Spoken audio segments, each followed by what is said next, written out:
جتكم غزل تحتل ترند الاعجاب بحضورها واوصافها الكثيرة. هذه غزل من حسنها الغزل شاف في مدحها صابته الف حيرة. واللي احضرت من نورها القمر غاب ما كانها الا شمسنا المنيرة. محلى غزل في حسنها الدلع ذاب ذوق وجمال وزين فاق غيره. ذوق وجمال وزين فاق غيره.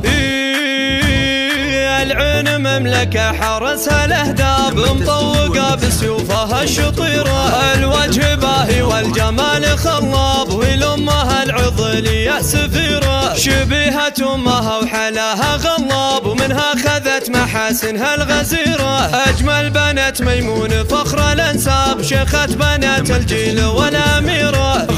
غزل هي ساحرة للالباب وللصبايا يمها خيرة.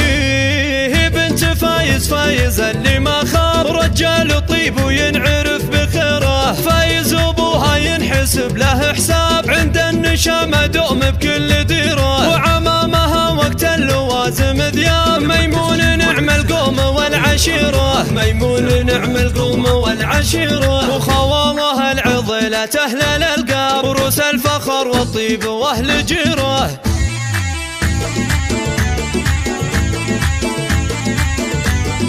جتكم غزل تحتل ترند الاعجاب بحضورها واوصافها الكثيرة.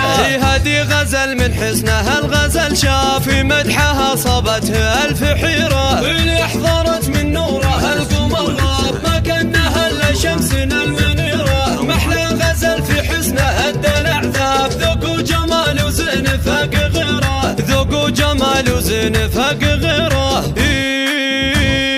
العين مملكة حرسها الاهداب مطوقة بسيوفها الشطيرة. الوجه باهي والجمال خلاب ولامها العضلية سفيرة. شبيهة امها وحلاها غلاب ومنها خذت محاسنها الغزيرة. اجمل بنات ميمون فخر الانساب شيخة بنات الجيل والاميرة.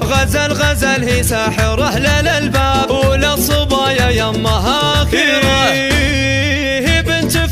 فايز اللي ما خاب رجال طيب وينعرف بخيره. فايز ابوها ينحسب له حساب عند النشامة دوم بكل ديره. وعمامها وقت اللوازم ذياب ميمون نعم القوم والعشيرة. ميمون نعم القوم والعشيرة. وخوالها العضلة اهل الالقاب وروس الفخر والطيب واهل جيره.